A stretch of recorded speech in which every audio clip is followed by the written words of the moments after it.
Le réseau Réhab, c'est un service de réhabilitation psychosociale de proximité et départementale qui est rattaché à l'Institut du handicap psychique, l'IHP, du centre hospitalier de Niort. On offre des soins de réhabilitation psychosociale auprès de personnes qui présentent des troubles psychiques sévères et chroniques qui génèrent un handicap dans le quotidien. Par exemple, ça peut se traduire par des difficultés à s'insérer socialement, à s'insérer aussi professionnellement.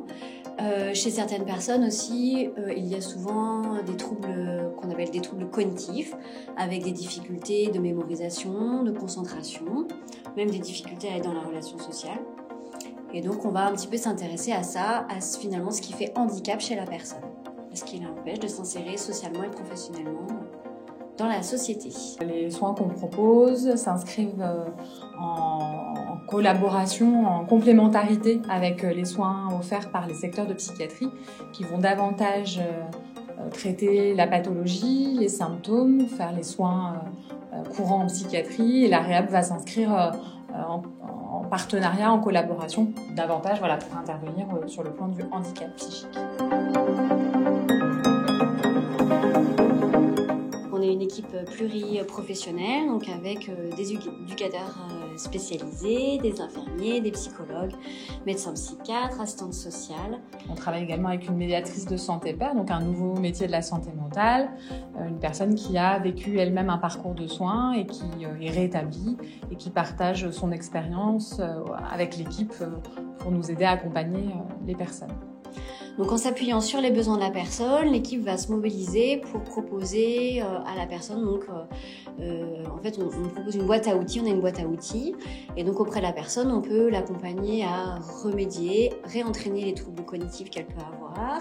On peut aussi l'accompagner à s'insérer plus facilement socialement et professionnellement grâce aux ateliers thérapeutiques du tremplin. Ce sont des activités avec des médiateurs un peu professionnels, c'est-à-dire par exemple on a un atelier espace vert, un atelier signalétique, c'est d'ailleurs eux qui s'occupent de la signalétique dans l'hôpital, un atelier muré pierre sèche, donc les personnes accompagnées vont chez des particuliers, chez des clients ou au sein de l'hôpital pour réaliser des travaux. On peut accompagner aussi à la question du dévoilement, qu'est-ce que je dis de moi, comment je parle de ma maladie. On peut aussi travailler tout ce qui est estime de soi.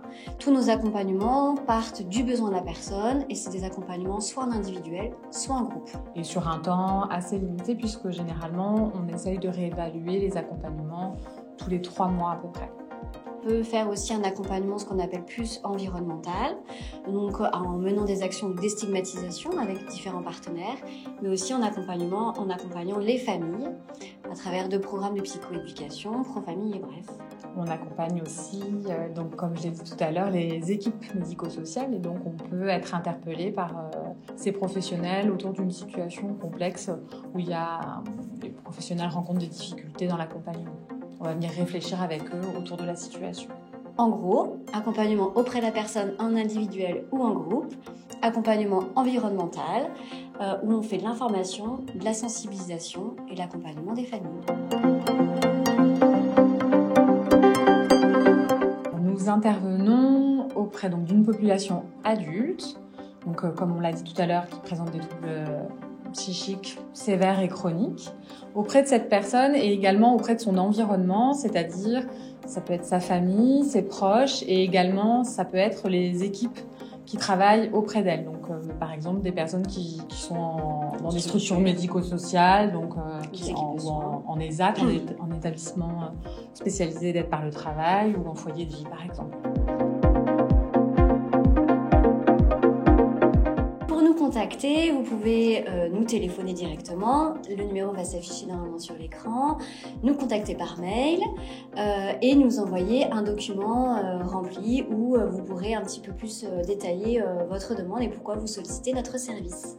Tout le monde peut faire une demande, les personnes concernées elles-mêmes, leurs familles ou encore des équipes sociales, médico-sociales ou sanitaires. Et puis vous pouvez aussi vous rendre dans nos locaux. Donc nous sommes situés dans le bâtiment appelé Tremplin qui se trouve avenue Saint-Jean d'Angély par l'accès de l'ancien porche de l'hôpital. Et nos locaux, il y a une permanence de 8h30 à 16h30. Donc vous pouvez aussi venir nous rencontrer directement à ces horaires-là.